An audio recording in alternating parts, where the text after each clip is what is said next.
Hello all. Right now we are in the fourth episode of Dare to Begin. Dare to Begin is a podcast where we discuss with interesting entrepreneurs across the industries. And today we have a unique personality who's actually doing a great work in the content creation space. We all know that TikTok got banned a few months back, but even before the ban of TikTok, I was following this particular brand. They were doing great in terms of vernacular content creation, and they were creating their own unique set of values around the content creation space. And this is one amazing short form vertical video application, Bolo India. And we have the founder of Bolo India, Mr. Varun Saxena. Welcome to the podcast, sir. So, here today we are going to discuss in detail about your entrepreneurial journey. I have been following you even before the Bolo India journey because I was one of the students who purchased your career Anna courses, which in fact helped me a lot during my preparation during my aptitude exams and other exams. And apart from that, what inspired me to invite you to this podcast is the overall entrepreneurial journey which you went through right after your post graduation, which where you studied in NITI. I think you are an MBA graduate from NITI, and after that you went on to work with corporate, and then you started your career where you initiated career Anna. Because right now many of them might know you as a founder of Bolo India, because Bolo India is one of the main competitors which people are talking, which is replacing TikTok in the market of vertical video creation. Would like to know from you how the entire entrepreneurial journey started and how you dared to begin, because that is the main core purpose of this particular podcast, is to inspire people how they started up and what was the difficulties you faced during starting up. And I'm very curious to understand your learning, because you have been a founder of two amazingly valuable startups. So over to you, please. Hey, first of all, thank you for inviting me to this podcast. Really humbled to be invited over here, and great to see someone who has been connected with us, through the previous startup as well, Right. doing so well. And the world is so small, and today we are talking about this thing. Really great. It's a great feeling about that.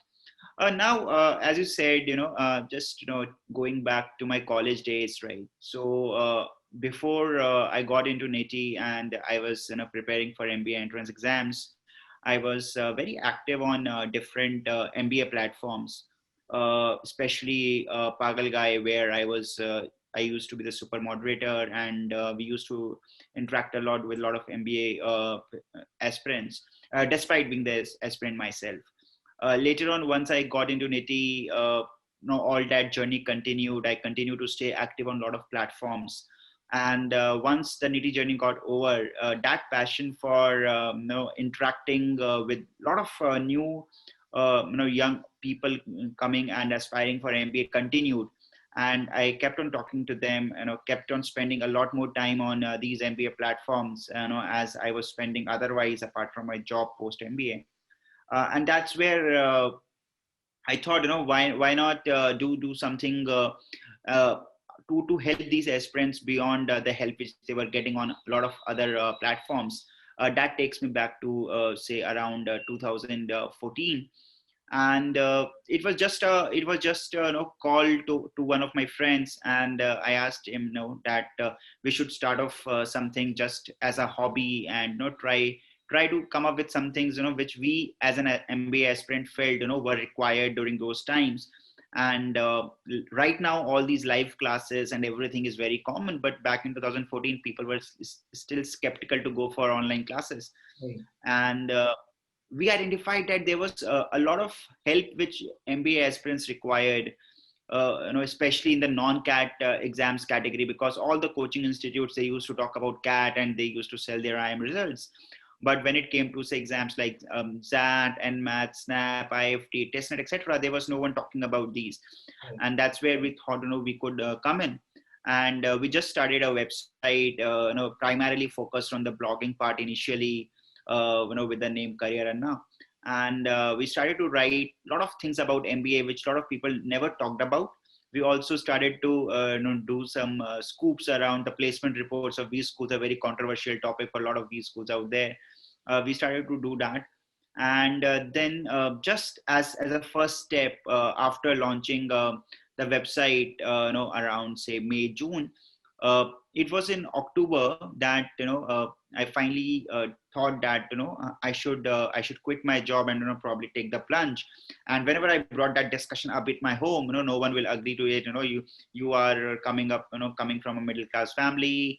You are, you did all the hard work, did your BTech, did your MBA. You are into a stable job, earning well. Why do you want to do that? Right. But ultimately it was like, I just took backing from my mother, and didn't even tell my dad, and just put in my papers. And I in fact told my dad after I had quit my job, not even during the notice period. So that was something there, because I knew if I'll tell, this decision is going to get delayed. And one thing which I observed, in the people around, it was like, it has to be a spontaneous thing. It has to be something which has to either happen now, or it will never happen. And if I'll keep saying that, I'll wait for the right time, I'll wait for the right time, the right time will never come. We have to make the right time now. And that's how it started. And the first thing which we launched in Karyana in October 2014 was a small GK course which we released for IFT examination. As low as say 49 rupees is what we launched it.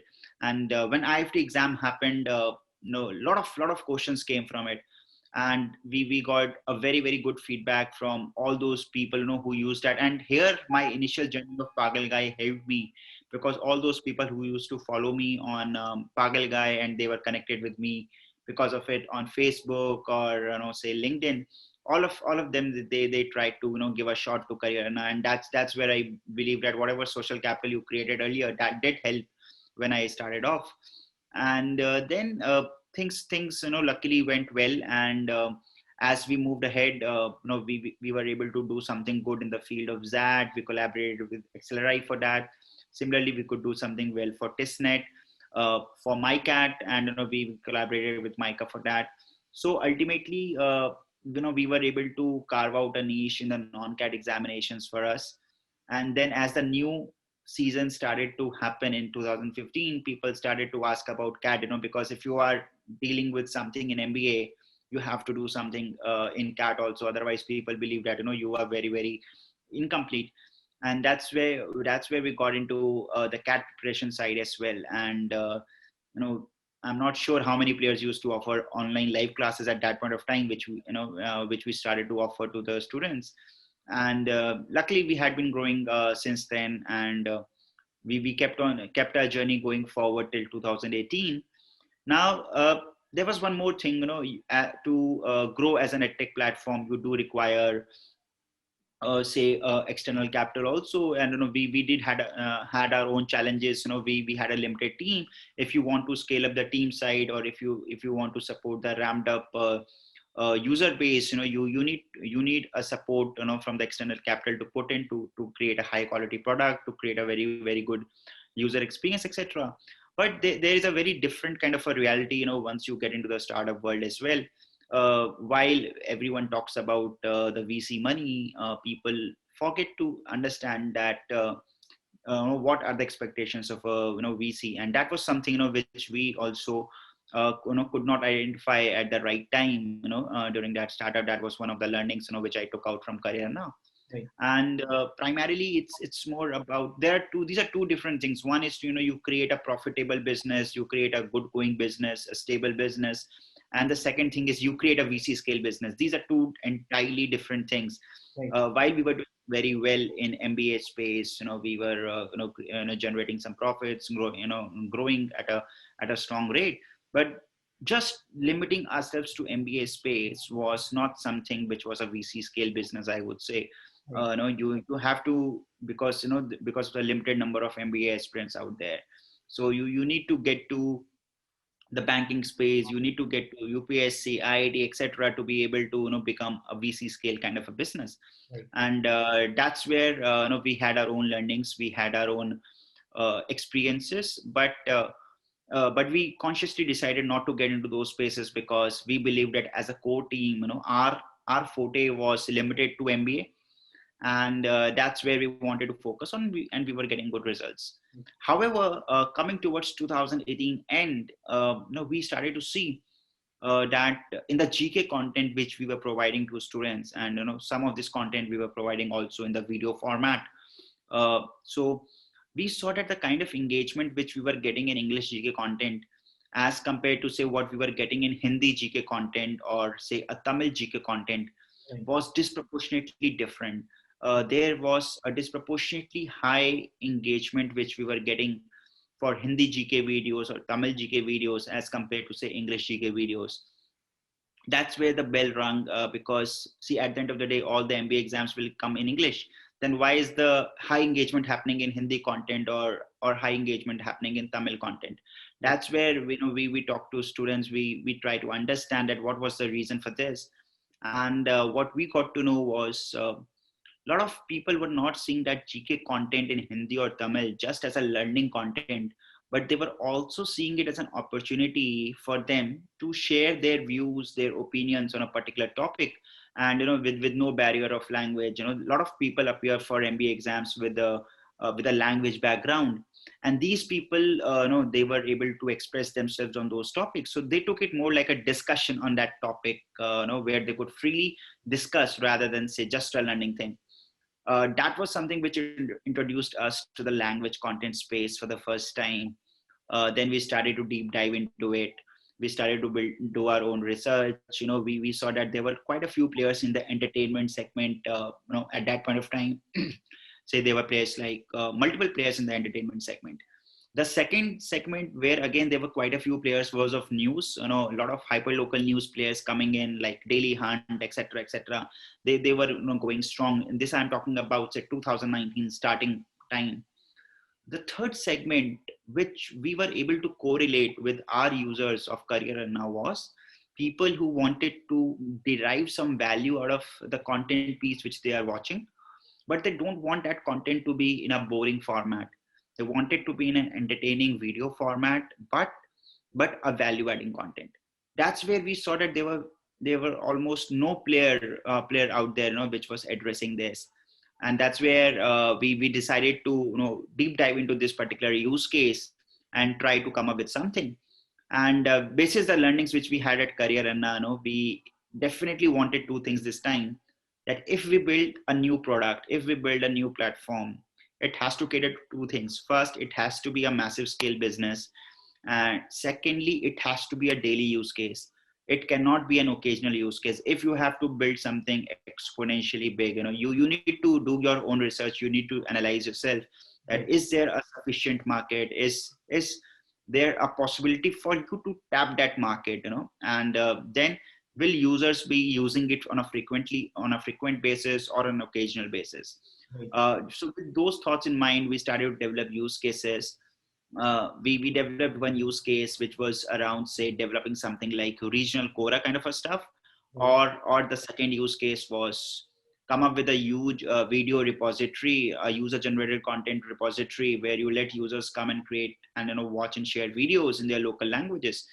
We experimented with both the use cases, and we found that the Quora use case was still an occasional use case.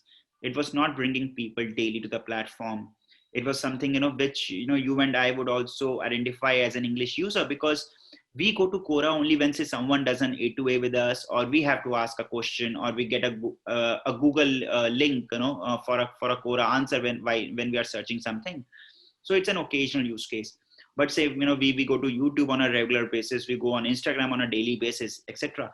So that's where we shelved off the Quora use case, and we focused on the UGC repository use case. Started to build on it, and finally we launched Bolo India in its current format on 11th of May 2019. That's how we finally started this entire journey. So that's about the journey from the college days, the impact of hobbies, starting off as a hobby, clicking it, and then getting into your first venture, having your own experiences, your own learnings, and just moving ahead from there, and continuing your passion to build something which could add value to the users, Right. and sticking to the content of to the content segment, whether it be earlier the pure educational content, or it being a mix of say entertainment and learning today. Right. So yeah, that's how the journey has been. I think this is really inspiring because whatever you have told me from the your entire journey has given me a lot of questions to ask about, and let me put let's go one by one. The first thing is you mentioned that you wanted to start out something as a hobby, which eventually turned into a business. So many a times in our society, so uh, entrepreneurship or business is generally looked from a perspective of money making. Like let's say when you complete an engineering course or an MBA course, if you place in somewhere in a company, you get a package or amount. But that's where I think the fear comes in many students or even the parents who are not letting their kids to experiment things. But this particular thing of a hobby turning into a passion, then into a business, is something really inspiring. But many people, like even my business, whatever I'm doing right now, is like a similar journey, I would say, from a hobby to a business or an entrepreneurship, built from your passion of creating certain values or impact. So here we feel that there are a lot of places in which the students are being stopped at a place because we have seen many talented people, many passionate people who are creating certain impact in a small space, but they were not able to continue it even if they want to, because of the societal norms and because of many pressure around, or their of the fear of being judged by the society. So this is always there. And as you mentioned, like you took a decision, you dared to leave your job even when your parents were not really supporting for it. But that is something I would like to know more, because what was internally happening to you, what made you to take that decision to go for what you believed in? What was that one thing which made you to go for it beyond the fear of money making or building a business around it? What was your thought process? Right. So, see, there are two parts to it. So, first is, when it comes to taking a decision, you need to back yourself. And mostly, I have found a lot of founders, around who back their decisions, whether the decision ends up being right or ends up being not so right, they will definitely back their decisions. They will take the ownership of their decisions. And that's where, I believe that that's one trait which differentiates, say, the founder community as such.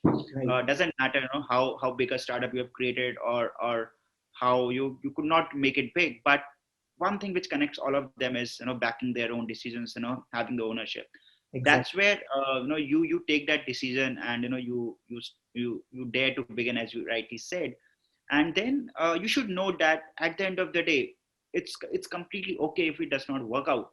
It's completely okay. At least you will have a satisfaction that you gave it a chance.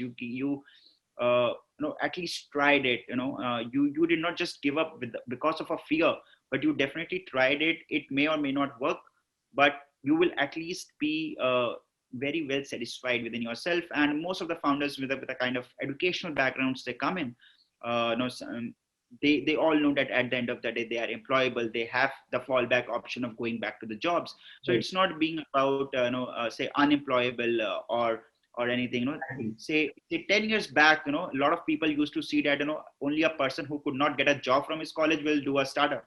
But Right. things have changed over last few Right. years, and a lot of highly employable people are starting up. They are becoming founders, and with that kind of a mindset, you have that confidence in you that it's I can take this risk. I will back myself, Right. and I will own whatever comes ahead. So that's where I believe that decision making becomes slightly easy. And definitely the ecosystem has a lot of role to play. The colleges, the institutes, they need to support entrepreneurship a lot. We have seen a good positive change over last 2 3 years in a lot of institutes coming up with placement holidays, etc., etc. Right. They are also supporting people, encouraging people to start up, and maybe later on come back after a year for the placements, if things don't work out. You have a lot of initiatives coming from the current government also to support the startup ecosystem. So Right. things with, and with a lot more external capital also coming into the ecosystem. A lot of say successful founders of earlier years becoming angel investors, being there available to mentor and guide the upcoming founders. The ecosystem today is a lot more stronger, a lot more supportive, a lot more encouraging, and I believe that's a reason we see a lot and lot of high quality people becoming founders these days, and taking that plunge, taking that risk to give a shot, to their passion. And when it has derived from your hobby, and not just out of money making, it gives you a lot more happiness, by seeing it succeed. Because see, at the end of the day, you don't know that the solution which you are creating is could be a successful or not, but you should be say more in love with the problem you are solving. You should be more in love with the users you are aiming to add value to, rather than saying just falling in love with the solution, because solutions may change, with time. You don't know how the market is going to respond to what solution you are building. But one thing is definite, that if you are in love with your problem which you are solving and your users, you will definitely create you'll finally create a solution, which will just become a hit among them. And one thing is there, that you should never start up just with the thought process of making money. Money and the wealth creation will definitely come as an outcome of you building big around your passion. Right. So you have to be patient. No startup founder, ask any startup founder out there, they have had the hardest times, at times not even having say money to buy a sandwich or a coffee. And 5-6 years down the line, you never know that how it turns out for them. So it's a hard journey. It's a journey, which you should not get there just because you have seen a lot of startup founders becoming very wealthy. But you should actually get into it when you are ready to also go through those hardship years, which it will take for you to become a one night wonder. Right. Amazing. So, and one more thing which I wanted to ask is, since from your you are interacting with a lot of students right from your career and nowadays, because even as I told, I interacted with you personally during my preparation. So you would have spoken to many students around, and even now probably you must be recruiting from different colleges. I would like to know from you, as a startup, as a founder of two different companies, what are the values which you look in a person? Because I think why I'm asking this question is this will help people to understand what actually the company or an organization needs beyond the technical skills. What type of attitude you look at people when you are taking them up on your company? Because many a times it is misassumed that entrepreneurship is only for somebody who's a founder, which is definitely not from my side, because I would want every individual in my organization to function like me with the entrepreneurial spirit. So I would like to know from your end what was your thought, because this will help people to understand what an organization requires when they are going for a hiring spree. Because many a times people feel that the college degree or the certification which they do on a particular course, they feel that they are employable. So what do you think is that one attitude which you look around the student community when you are going for a hiring? See, I'll say not just for student community, but in anyone I am talking to explore synergies to work together. The first thing which I look out for is the curiosity. That's very very important trait for me. The person needs to be curious to learn more, to grow more, and have this factor in him or her to experiment and not to be afraid from experimenting. It's okay to fail in your experiments, to take evaluated risks. That risk taking ability, the ambitiousness in the person, and a go-getter attitude, that's what I look for. Hard skills come at a later stage. You can teach hard skills, but these are a few things which you can't teach to a person. And more importantly, at the end of the day, a lot of people might be doing multiple things in a startup. They might not be just restricted to their core skill area. So it's very important to have people, who are ready to be a problem solver. Because in startups, there are going to be problems. There are going to be problems of different kinds depending upon the stage you are in. But you don't need a person who comes and tells you every time that there's a problem. But you need people come there and tell you that this is a problem and this is a solution.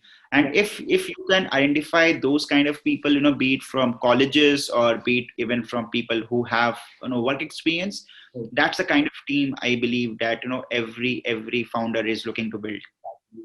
Because that becomes a main question when, because I was asking the same question to many other founders, because almost had a similar answer, because we know that what are the kind of qualities which we look into, because I asked this question because you were interacting with student community as well, so that was one reason I wanted to ask. Right, so right now let's talk about Bolo India, because Bolo India is really inspiring. I've tried the application and I can see a lot of different features which other applications don't have. So I think people who are in the advertising space or in the content creation space might be knowing about Bolo India. So let's give a brief context about what is Bolo India and what they are doing, and what is that one unique thing which they are changing in this overall. Let's address the people who don't even know what the Bolo India app is all about. So let's please from you, I want to like know about that. So I'll pick up from where I left. That we launched Bolo India in May 2019, and when we launched it, there were a lot of Chinese applications around, right? And we had no clue that those Chinese applications are going to be banned in future.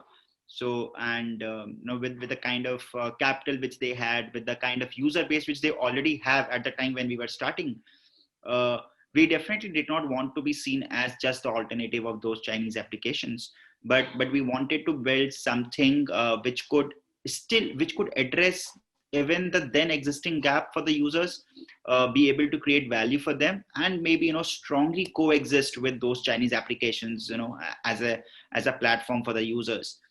And what we saw was, while a lot of these Chinese applications, they were providing, say, instant social gratification to the users, still there was, a lot of things around being financially independent among the users, which were not fulfilled by these platforms. And and the reason for that was primarily these platforms will allow a content creator, even after being very popular, to earn through brand partnerships as a major source of income. Now those kind of brand partnerships, they are limited to a set of people, a set of creators, just going to say top 5%, top 10% of the creators, to a restricted set of categories also. A person who is cooking, or say a person who is very good with painting might not become a brand, might not partner with any FMCG brand. Or say someone who is good in motivational speaking or good with astrology might never be selected by any e-commerce brand to partner with them for brand partnership, right? So what to do about these creators? We talk to a lot of creators. We talk to people from Chinese applications. We also talk to creators who are very active on YouTube, having a limited set of subscribers, so still far away from earning on YouTube. And we finally identified a problem that people were not able to transform their social capital to a source of earning. And that's where we came into the picture as a platform, where we decided to add value to the users by enabling them to transform their social capital to financial independence. And that's the core proposition which we took to the users. We said that we will not only make you go viral, but we'll also make you encash that virality on the platform, by not limiting you only to brand partnerships, but also by letting you deliver personalized online services on the platform through video sessions, to your user base. So this becomes easy for them, because this user base already trusts this creator. They already have a credibility. When they come up with the online service, there's a very high probability for them to have a transaction being done, being paid by their follower base for a personalized online service. And that's where this entire proposition of Bolo Meets, which we have for our users, came in. And that today stands out as a standout differentiator for us, across some of the peer applications. Okay. And today we have a lot of people, a lot of creators who are earning well on the platform. We have creators who are earning in the range of 50,000-60,000 rupees per month on the platform itself, by letting their services being discovered and availed by their follower base. Right. And what differentiates this also from, say, a typical marketplaces, this is not a marketplace model. where you have the listing of all the courses or all the services. Someone comes and discover the service and goes for it. But here it's an engagement led model. Basis your engagement with a particular creator, you end up discovering the services. You then end up paying for them, doing micro payments on the platform. Then you avail those services on the platform itself by getting into a closed video session. This could be a one-to-one video session. This could be a one-to-many video session. This could be a live show. This could be anything which allows a particular user to pay to avail a session of a creator. This could be a personalized astrology service. This could be a group Zumba dance. This could be a stand-up comedy show. This could be anything. And that's where we have been able to empower the content creators to monetize on the platform. And that's what has differentiated us. And luckily we have been able to go strong till now. Amazing. So because this is something even part of our team, what we actually do, we collaborate with the regional artists. When I mean artists, they can be a calligrapher, or there can be just a simple sand artist, because we have something called as collab art as a part of our organization. So we have sourced around close to 500 to 600 artists right now, where we actually collaborate with them for the kind of let's say when we have a brief, we don't just do with the in-house designers, but we also collaborate with the people around. And because and this is what you are mentioning is something which is backing up the entire artist platform with a technology centric thing, which is really amazing. um, and one more thing of which I wanted to ask was the monetization part, which you told, because people were posting YouTube videos because they realized that there is a place where they are getting paid. But right now, what you're saying is even more, because there people are going to pay for a session basis of things. So whenever somebody is creating a session, it's more like a workshop where people can register to it and attend to it, and everything is within the Bolo application. Is it Right, a separate right. platform, or is it within the application? On the same platform, on the same platform. Great, great.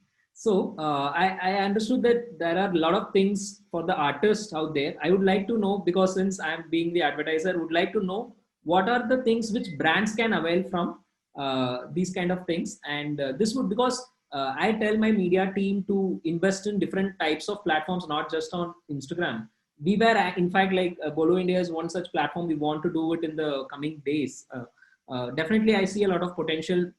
One thing being, this is a vernacular platform where we are targeting lot many regional content creators, which is definitely difficult in other platforms. So that is one reason. But from you, I would like to know what are the potential for brands to utilize this platform? What are the opportunities for brands to tap in, which they don't have in a reel or a other platform? Right. So see, first of all, the kind of targeting which you could get, right, with the kind of, because we primarily have users consuming the short videos, which helps us to develop a very strong analytics around the user preference, the kind of personal tastes which they have. And, there could be a very focused targeting which the brands can have on the platform. Uh, you know, and say targetings like say gender, etc., or city, etc., are the very very basic ones. We can keep on double clicking them, and we could offer brands the targeting basis that there are a lot of high impact inventories, high reach inventories which we have as compared to say someone like reels. So for example, just to give you an example, there is something called a brand takeover ad, where uh, as soon as anyone opens up the application, the brand ad comes up first, before even the user going to the feed. That's a very very premium kind of an inventory. Apart from the usual inventories which we have, brands can, today we have over 75 brands who are actively participating for content marketing initiatives with us. And these go across FMCG, e-commerce, pharma, your gaming applications, etc. And most of them are working on content marketing with us, using different kind of inventories depending upon their objectives. Some of them are even working on say, some performance campaigns.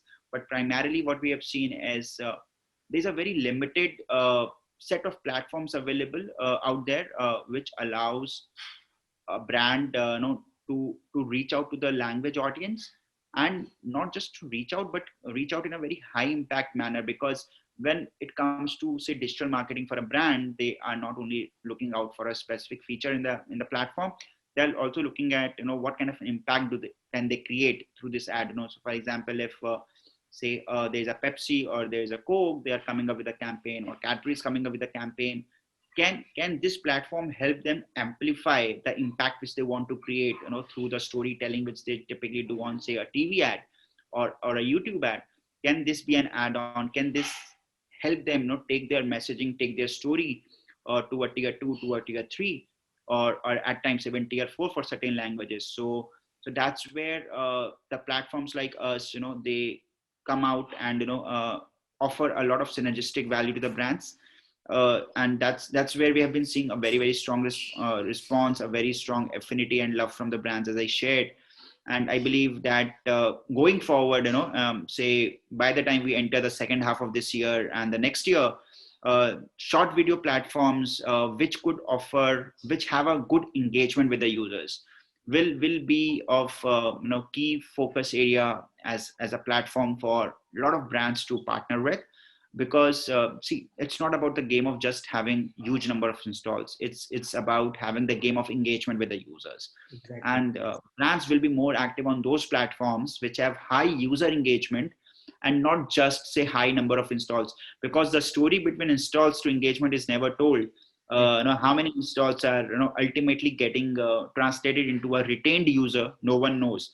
Right. How that retained user is engaging on the platform. So those will be the stories which platforms will have to offer to the brands, and let the brands experience that impact, that reach with their audience, when they get onboarded on these platforms like us. Right.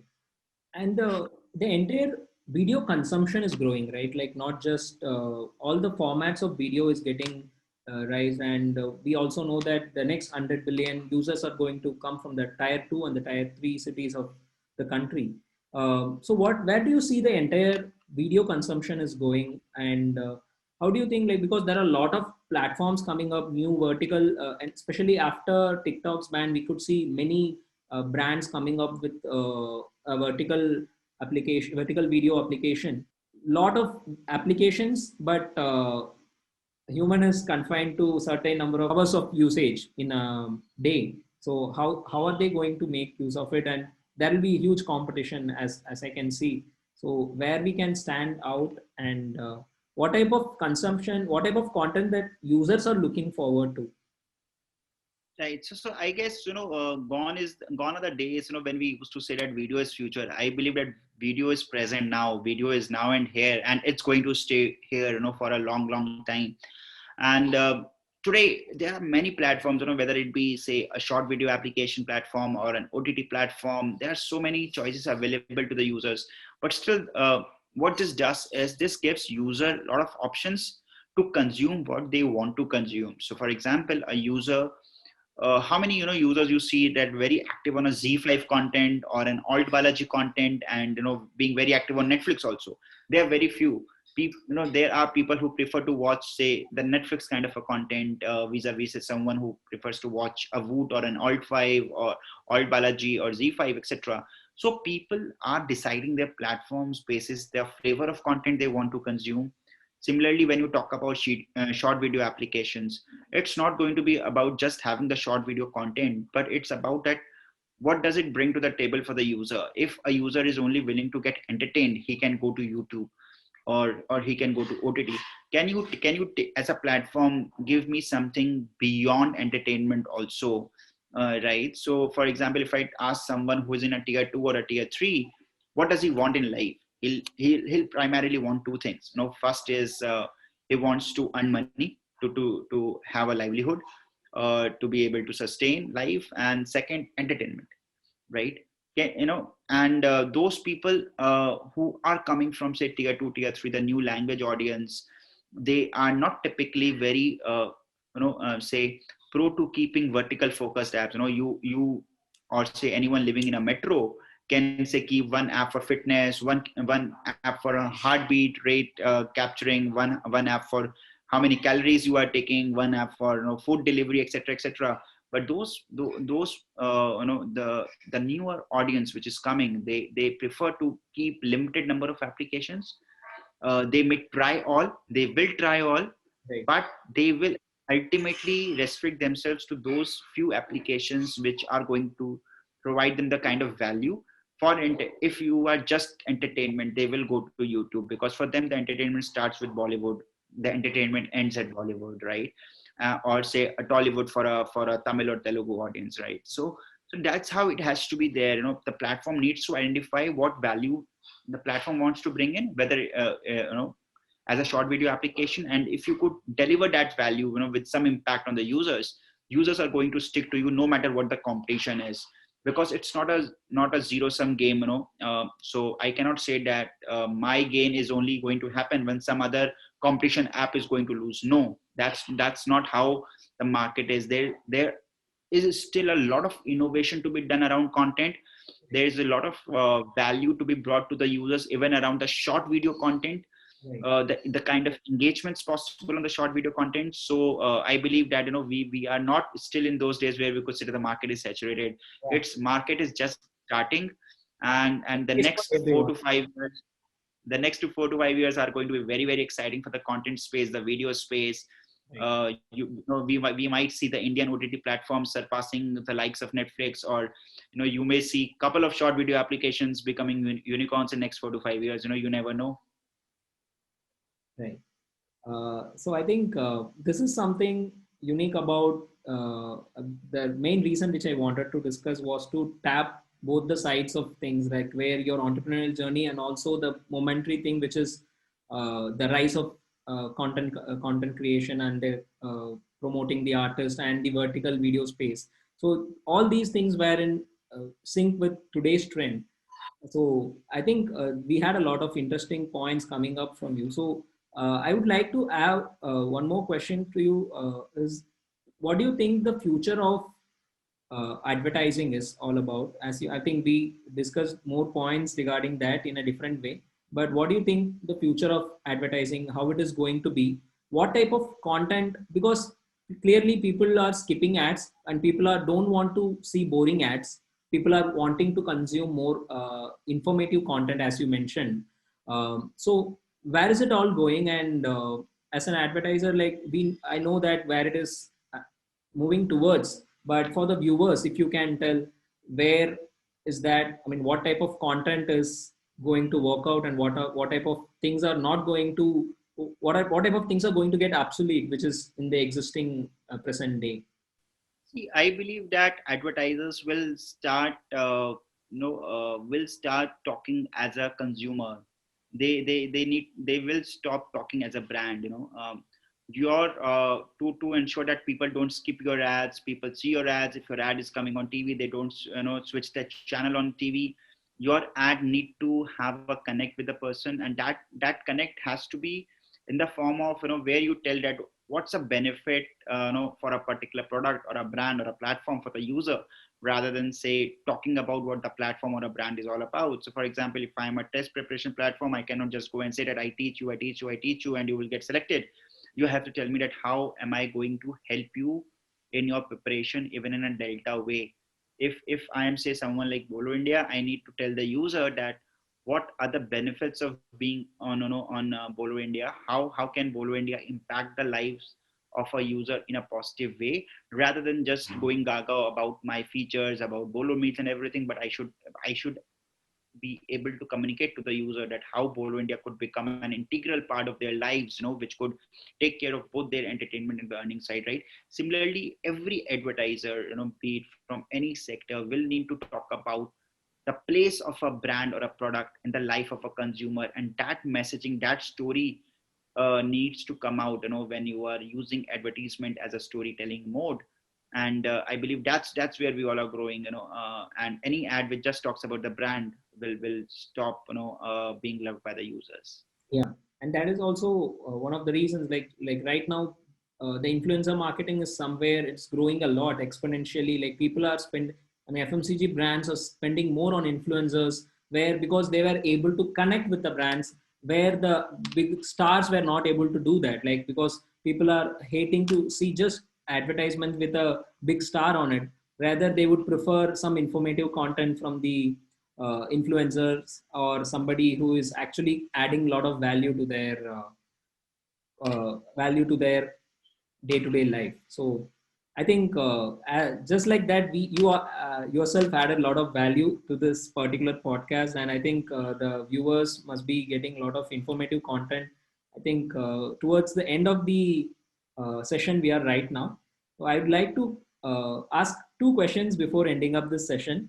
So one is regarding the entrepreneurial journey and how we can actually motivate the young students or people who really want to start up but struggling, or in a way they are stepping back to take that decision. So I would like to know from you, because you have that to begin, and would like to know from you what students can do or how students can prepare themselves. Let's say if they are in an MBA college or in the final year of their college, or let's say first year of their college. So if somebody who wants to, because right now, as you mentioned, people who want to get into startups or want to create their own business is increasing a lot. How they can prepare themselves? Many institutions or places, people are not getting that sort of a guidance what they exactly want to do, and towards the end of their career or towards end of their college, they are in a very hurry mind to get placed somewhere in some company. So the idea is to encourage more people to step forward and start their own businesses, what they believe in, how they can prepare themselves, because as you mentioned, we need to back up with a lot of things, personally or like even financially. So let's say if somebody has that kind of a thing in their mind to start their own business, let's say 3 to 4 years of preparation mentally or technically, what are the things students need according to you? How do they need to prepare themselves?